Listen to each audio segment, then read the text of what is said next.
मी आता पुणे बँगलोर महामार्गावरती खेड शिवापूर या ठिकाणी आहे आणि या ठिकाणी जर आपण पाहिलं तर 10 ते 15 फूट अंतरावरतीच हजारो खड्डे जे आहेत ते पडलेले आपल्याला पाहायला मिळतात।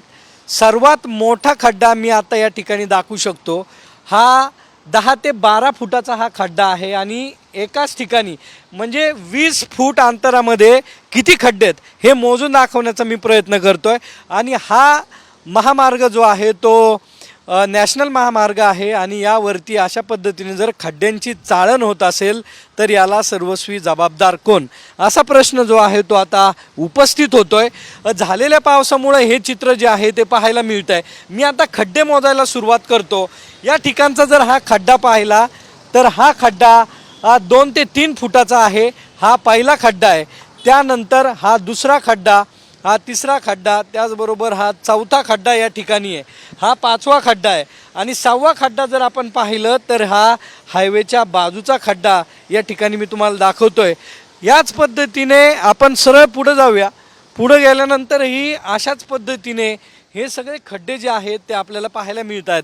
छोटे मोठे अपघात जे आहेत ते या रोडवरती होत आहेत आणि राजकीय पक्ष असतील तेही शांत झालेले आपल्याला पाहायला मिळतात, कारण की कोणीच या रोडच्या संदर्भात आवाज उठवायला आज मितीला तयार नाही आहे। लाखो रुपयाचा टोल जो आहे तो खेड शिवापूर टोल नाक्यावरती वसूल केला जातो। जर आता हे चित्र पाहूया आपण, या ठिकाणी खड्डा पडलेला आहे आणि या खड्ड्याच्या मधून अनेक गाडी चालकांना वाट शोधावी लागते। याचीच परिस्थिती आपण या ठिकाणी जाणून घेणार आहोत। हे 10-10, 12-12 फुटाचे खड्डे आहेत, काय चित्र आहे? कारण गाडी चालवता येत नाही आणि गाडी घसरती, बस एवढंच। पूर्ण हायवेला हे चित्र आहे, पूर्ण हवेला चित्र येते। किती खड्डे आहेत? भरपूर खड्डे आहेत, गाडी चालवायची कशी ह्याच्यामुळे अपघात होतात। पावसाचे दिवस आहेत, कसं गाडी चालवायची चालवणाऱ्यांनी? तर आपण पाहिलं तर मोठ्या खड्ड्यातून या सर्व वाहन चालकांना गाडी काढावी लागते। मुलींना शाळेत सोडवायला या ठिकाणचे पालक आहेत, त्यांनाही मोठा त्रास जो आहे तो सहन करावा लागतो। काय चित्र आहे सगळं खड्ड्यात?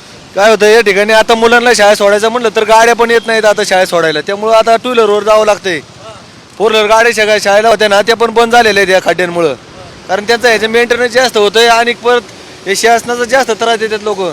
पोलीस लोक टोल वसुली हा टोल वसुली टोल वसुली सुरू आहे, पण हे कोण काम करणार? टोल कशाचं घेताय तुम्ही? शासनाने टोल घेतात, बाकीचं रस्त्याची कामं कोण करणार? हा शाळेतल्या पूर्ण कसं काय टायमिंग सोडायचं? काय परिस्थिती, किती खड्ड्यात शाळा बुडती का? काय होतं? बुडती शाळा कशामुळं? खड्ड्यांमुळे गाड्या गाडी येत नाही, नाहीत। गाडी नाहीत। गाड्या येत नाही असं या मुलींचं म्हणणं आहे। टोल वसुली जी आहे ती घेतली जाते, मोठे खड्डे आहेत, कोण जबाबदार आहे? याला जबाबदार राजकारण लोक नाहीच ना, फक्त वोट मागताना घरी येतात आणि वोट दिल्यावर आम्हाला विचारत बी नाही। आणि असले खड्डे पडलेत, आम्ही रिक्षा चालकांनी कसं करायचं मग?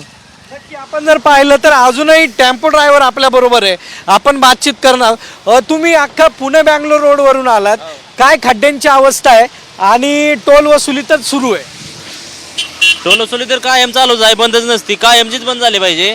बेळगाव पासून ते सातारा पर्यंत एकदम बेकार अवस्था आहे। 12-14 तास लागतात। रात्री मी आता जवळजवळ 16 तास झालं ट्रॅफिक बंद आलोय मी वैयक्तिक। मी खैये आता मोजा की तुम्ही, एक खड्डा आहे का? चुकवणार कुठला खड्डा? गाड्यांची अवस्था बघा माग कशी झाली आहे, आपटून आपटून।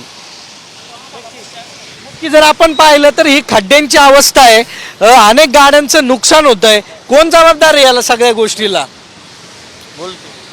जर आपण पाहिलं तर या ठिकाणी हे चित्र आपल्याला पाहायला मिळतंय। खड्डे चुकवत तुम्ही आलायत, मुलीला शाळेत घेऊन चाललाय, काय चित्र आहे? कारण खूपच परिस्थिती बेकार आहे। कारण एकतर याला सर्व्हिस रोड नाही आहे, सर्व्हिस रोड नाही, याचं काम चालू आहे उड्डाण पुलाचं, त्याच्यामुळं सर्व्हिस रोडने जाताना येताना खूप त्रास होतोय। आणि खड्डे एवढे पडले ते 2 दिवसाला हे खड्डे भरले तरी ते परत आहे तसेच होत आहेत। जबाबदार कोण आहे? तर जबाबदार आता कोणाला समजणार? जबाबदार हे जे काम करणारी लोक आहेत त्यांनाच जबाबदार धरावं लागेल, त्याचा मालक। हां टोल तर चालू आहे, कोणतं टोल तर घेतात ना गाड्या? टोल तर चुकतच नाहीये, टोल कायमस्वरूपीच चालू आहे। देत नाही प्रशासन, अजिबात टोलवाले ऐकत नाही, जे अधिकारी वर्ग आहे तो ऐकत नाही, त्यामुळे आंदोलन करण्याची गरज आहे इथं। नक्की आंदोलनाची गरज आहे। आपण जर पाहिलं तर हे सगळे खड्डे चुकवत या ठिकाणाहून वाहन चालकांना मार्ग काढावा लागतो, त्याचबरोबर या ठिकाणची परिस्थिती जी आहे ते आपल्याला दाखवण्याचा हा साम टी व्हीचा प्रयत्न आहे. कॅमेरामन किरण कादेसह सागरावाड, साम टी व्ही, खेड शिवापूर. देश विदेशातील प्रत्येक घडामोडींचे लाईव्ह अपडेट मिळवण्यासाठी आता साम टीव्हीच्या सर्व सोशल मीडिया प्लॅटफॉर्मला लाईक, फॉलो आणि सबस्क्राईब करा. तसंच सर्व नोटिफिकेशनसाठी बेल आयकॉन प्रेस करायला विसरू नका.